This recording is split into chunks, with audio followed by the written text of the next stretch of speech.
Hello everybody, and it's time to do a barrel roll. If you found yourself here, that means you probably know it's a review for Monster Hunter Stories 2. If you're here for the Let's Play, that's over in the other playlist. Monster Hunter Stories 2 is a turn-based RPG developed by Capcom and Marvelous Inc. for Nintendo Switch and PC. It is a sequel to Monster Hunter Stories. For the review, I will be referring to it as Stories 2 because I don't want to say the full name several times. It's an okay game, I suppose. It really depends on what you compare it with. I still enjoyed it, but it has its issues. So why do I have extremely mixed feelings about this game? Let's take a look. Oh, and before we continue, I should let you know monsties refer to the ones you ride, monsters are the ones you fight.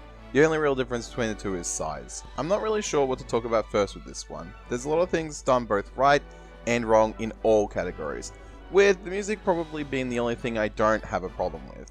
The gameplay is a mess and repetitive, which is expected of an RPG like this, but still shouldn't be necessary. The graphics are pretty good, especially for the Switch, and that's fine, except a few things which I will address. The story though, well, let's just say it's not the best. We should probably start with the good parts about this game, the music and the graphics. Both of these are pretty good. In most turn-based RPGs, you hear the same music over and over again, as you have to engage in battles a lot. With Stories 2, the music is pleasant, and unlike other games where it can get annoying, the battle and overworld music are on par with the main games of the Monster Hunter series. It never feels like it drones on or you want it to stop, and that's always a good thing. I did notice while recording the music for this review that some places don't have music, and I find that kind of lazy. The graphics are pretty good too. There's no real issues from what I can tell aside from some multiplayer lag issues. The areas look great and are really fun to explore, for the first time. Yes, I said first time. We'll come back to that. Each area looks really nice and you can easily tell where you're supposed to be. Monsters look great even from a distance, and there's not much assets that you can see copy and pasted all over the area. As for character designs, this is where we have our first major issue. The main characters look amazing. They have great detail and they don't look like they gave up halfway through.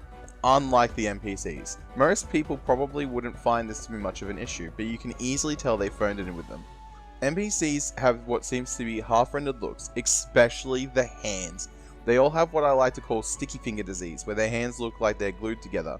Normally I wouldn't have an issue with this, however some of these NPCs appear in cutscenes or have to be interacted with multiple times, and seeing them not look as good as the main cast really takes me out of the immersion, and that's never a good thing. The gameplay is fine for the most part. It's about what you expect for a turn-based RPG. You move, the enemy moves. Rinse, repeat. Nothing special, but not bad.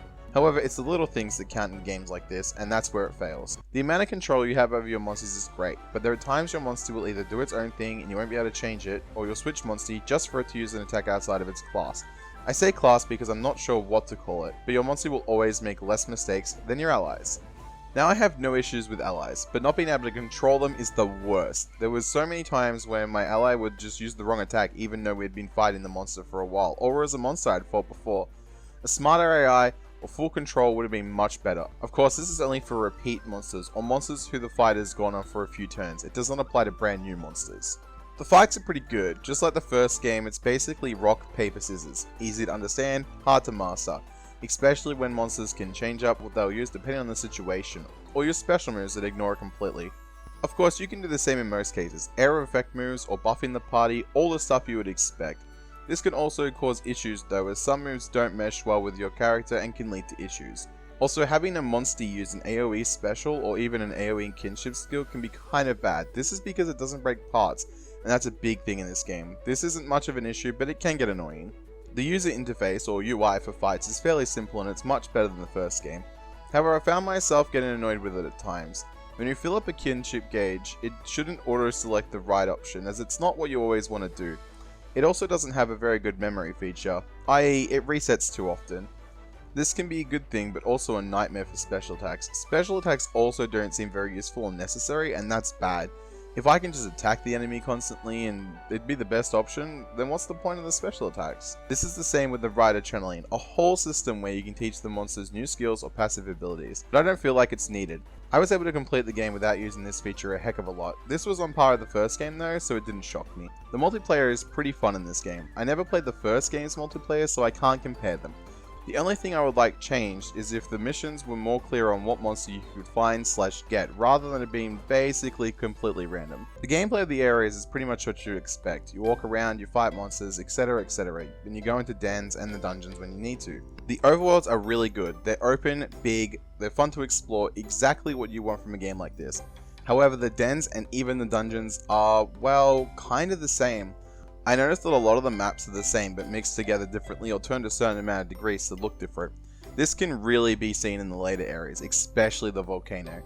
Now I know the dens aren't the big pull of the game, but you're in them tons, so it would have been nice to see some variety. There's also inconsistencies to the dens. For example, the ice area. There is a forest and yeah, it's kind of iced over, but you don't need heat mist to explore it. But every den that you're in, you do. Why? You have normal dens, just use those in the forest. Keep the cold dens out in the tundra. I could go on and on about the gameplay honestly. Some monsters get double attacks, but never your monsters. Those double attacks in most cases are unblockable unless a really specific situation stops it. Kinship growth seems to be kind of inconsistent. Some monsters change battle style way too fast and you have time to act. Boss monsters' weaknesses don't transfer over to the monsters of the same species, even though they all share weaknesses, just to name a few. But it does do some things right too. The fact you can skip weaker fights is a godsend and is a welcome addition that the first game didn't have. Better or easier to obtain moves, the new glowing egg system, which is amazing, but the bad far outweighs the good. Alright, let's talk about the part I've been dreading the most, the story. For a game with stories in the title, I expected it to at least be a pass, but it's far from it. First of all, the main character doesn't really matter, not in my opinion anyway. Unlike in the first game where the story took place around the main, the game takes place more around your grandfather and his friends and allies. And all you're really doing is following in his footsteps. As for the rest of the main cast, they're mostly from the first game with very few exceptions. We'll talk about this more later. Nearly everyone expects you to be just like your grandfather, and it gets really annoying hearing how you're not as good as him or how you'll never surpass him or blah blah blah. This is at its worst at the start. It still goes on for the majority of the game, but it gets less and less as you go through. Unfortunately, because most of the important characters did know your grandfather, that's all they talk about, so they're not very interesting. They of course have nice designs, but their personalities are very bland and very generic for an RPG. The characters that don't know your grandfather are mostly from the first game, and that was a bad idea. For starters, they have changed a lot about each of them, and give very little info on their background.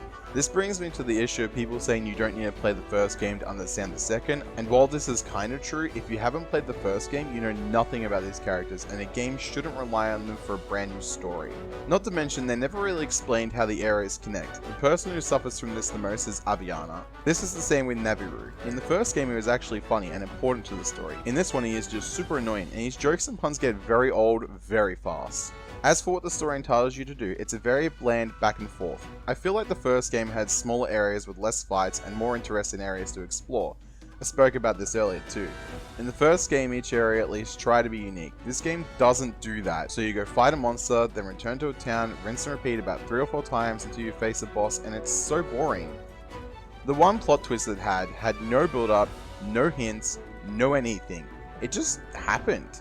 And then to explain why it happened, the reason was literally just because. The villain had close to zero motivation.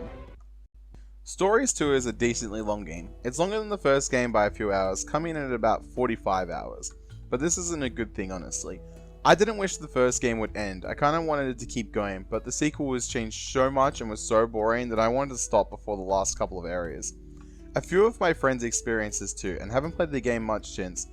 If you want to finish this game, make sure you have the dedication for it. If you enjoy the game though, you do have the option of the side quests and multiplayer though, which will likely bring the game to about 60 plus hours.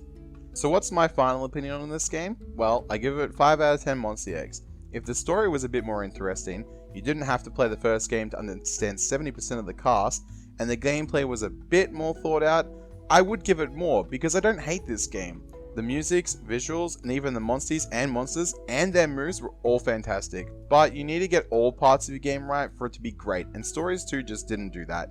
If Capcom decides to make a third installment of the series, I hope it's more original and they can make a more interesting story and cast, but until then, I would just recommend playing the first game. If you think I missed anything, or you'd like to share your own opinion on the game, feel free to leave a comment below. Hope you all enjoyed the video, thanks for watching, and as always, wherever you are, stay safe and be well.